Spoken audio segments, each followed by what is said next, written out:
¿Qué tal? ¿Cómo les va? ¿Qué dicen? Bienvenidos, enorme placer, muy buenas noches. Con Milei en Estados Unidos, con el GNC restableciéndose en muchas estaciones de servicio a lo largo y ancho del país, con problemas todavía con el gas, que vamos a contar un ratito con Pablo Fernández Blanco, en los que tienen contratos interrumpibles, tanto industria como comercio.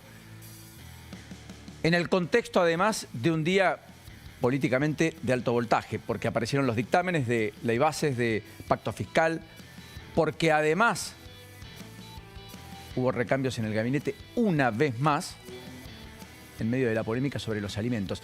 Y porque particularmente esta noche de jueves vamos a analizar y a fondo lo que está pasando además en la oposición, en el PRO, en el peronismo, y lo que está contando, ya diciendo la justicia abiertamente, en muchos laudos trascendentes que estaban al caer y que empezaron a llegar.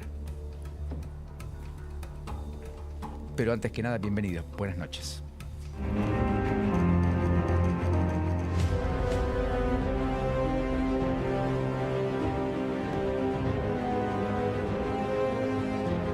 Se restableció el servicio en las industrias y estaciones de servicio durante el transcurso de la noche. Estamos sumamente satisfechos y orgullosos del trabajo que se ha hecho. Nosotros sabemos que el resultado que arroja el descenso de los índices de inflación mes a mes, que probablemente lo veamos reflejado también, al menos por las estimaciones privadas que uno lee, algunos indicadores empiezan a mostrar que hay un dejo de luz que se empieza a ver en términos de, por ejemplo, algunos, obviamente, devenido por la baja de inflación, algunos salarios que le empiezan a ganar. Y hemos tomado la decisión en el Ministerio de Seguridad, junto a la Secretaría de Seguridad, de llevarlas a los trenes, porque en el tren hay una cantidad muy importante de delitos. Lo único que perdemos somos nosotros, el obrero. Después, ¿quién más? ¿Cuánto tiempo demoró hoy a la mañana? Hora y media. ¿Qué opinas de la medida de fuerza? Y no sé, nos complica a todos, pero bueno, entiendo de las dos partes. Hay un paro ya anunciado para el 4 de junio. ¿Tenés una alternativa para el martes? Colectivo. Llegué tarde y ¿Cuánto tarde? llegué como a las 10 y yo a las 7 salgo 3 horas de viaje tuviste. de viaje. ¿Espió a sus colegas? No tengo ninguna prueba, ni quiero hablar de que un gobierno que viene con un ánimo distinto realice algo así. Bueno, ahora sí, formalmente bienvenido, buenas noches. Algunas consideraciones antes de meterme de lleno en la mesa con Débora Plager, Pablo Fernández Blanco, con Lourdes Marchese, con el querido Alejandro Cancelare en esta intensa noche de jueves, que tiene todos estos múltiples capítulos que ustedes veían. En principio, el de Trump, ¿no? El primer presidente declarado culpable en un juicio por comprar el silencio de una actriz porno. Es el primer presidente en la historia de los Estados Unidos en ser condenado por un delito penal. Podría ir 4 años en prisión. La primera definición de Biden es: para que no vuelva al Salón Oval, tienen que hablar las urnas. De cara a una campaña ya lanzada entre republicanos y demócratas en el partido, en el país más importante del planeta aún, que son los Estados Unidos. Así que efectivamente, miren si tenemos un capítulo internacional que ha dado vueltas por aquí y por allá.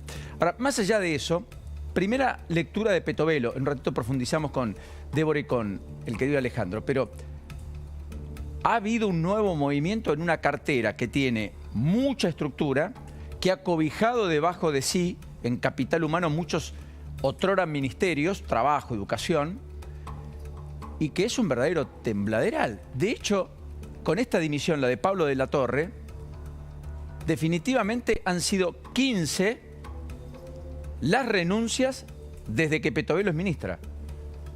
Empezó con 5 secretarios, de los cuales solo 2 siguen en funciones.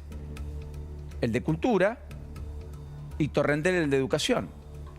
Los otros 3 también fueron relevados. Pero son 15 secretarios y subsecretarios que han sido desplazados. En este caso por el no reparto en tiempo y forma de alimentos, que hasta hoy el gobierno decía que en realidad la mayoría eran hierbas y por eso no lo distribuían. Y terminó yendo a la justicia, inclusive Petovelo. Pues nosotros nos vamos a meter de lleno en eso. Pero no dejen de tener en cuenta esta perspectiva. Debajo de Petovelo hubo 15 renuncias importantes, 15 salidas importantes. Es más, gente que no llegó a asumir y que después de cumplir funciones, de hecho, terminaron yéndose. Como pasó en la Secretaría de Trabajo o en su defecto también en desarrollo social. Así que en un ratito vamos a hablar de esto. Es el organismo del gobierno que tiene más renuncia, 15, insisto. Con lo cual yo desconozco si es un problema abajo de Petovelo o si empieza a ser un problema de Petovelo, según la mirada de muchos. Una inexperta hasta aquí en términos políticos, sin pasado en la arena política, lo cual no es ni bueno ni malo, descriptivo. Y habrá que ver cuánto hay de eso en todo esto que estamos viendo. El segundo eslabón tiene que ver en todo caso con un anticipo que dábamos ayer.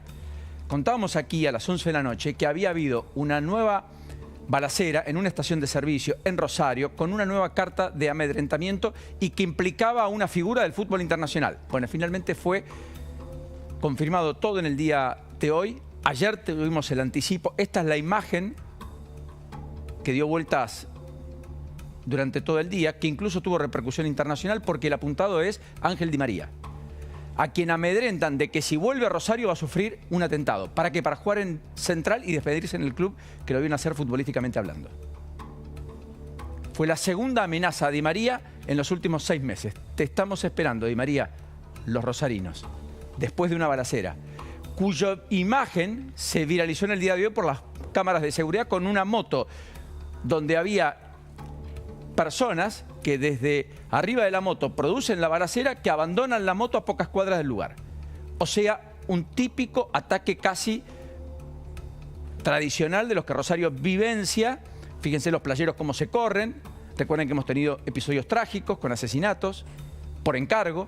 Se supone que esto también fue por encargo, que los que actuaron son sicarios, a nombre de vaya a saber quién, pero que producen un clima de época que Rosario no puede apartarse, aunque quiera, y que generó la máxima alerta tanto en la provincia como en el municipio e incluso a nivel nacional. Digo esto porque son capítulos que aparecen y que a esta hora son, yo diría, no menores.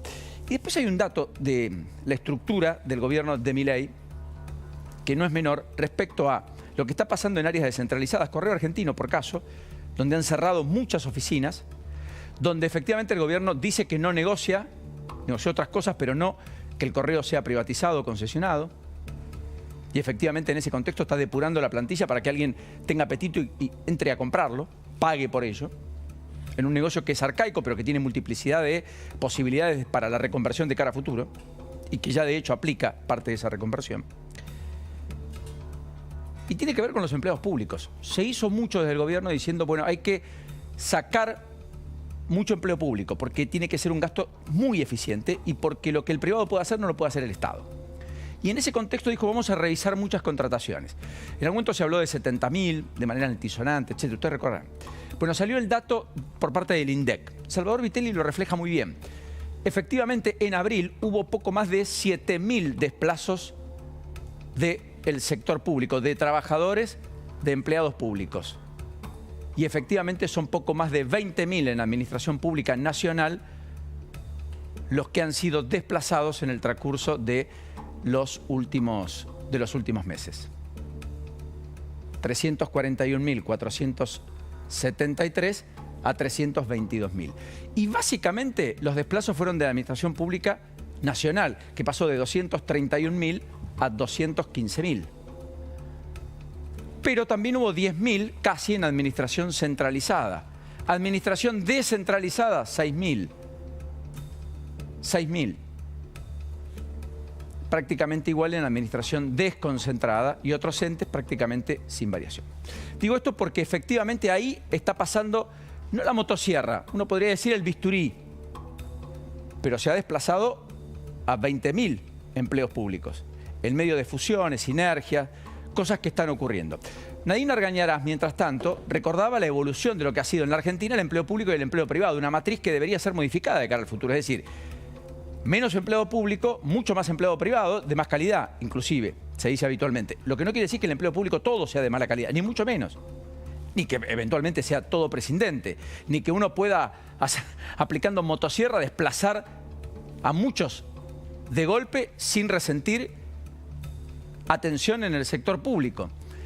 Asalariado público por cada 100 asalariados privados sin estacionalidad, dice Nadine Argañarás, en base a información oficial.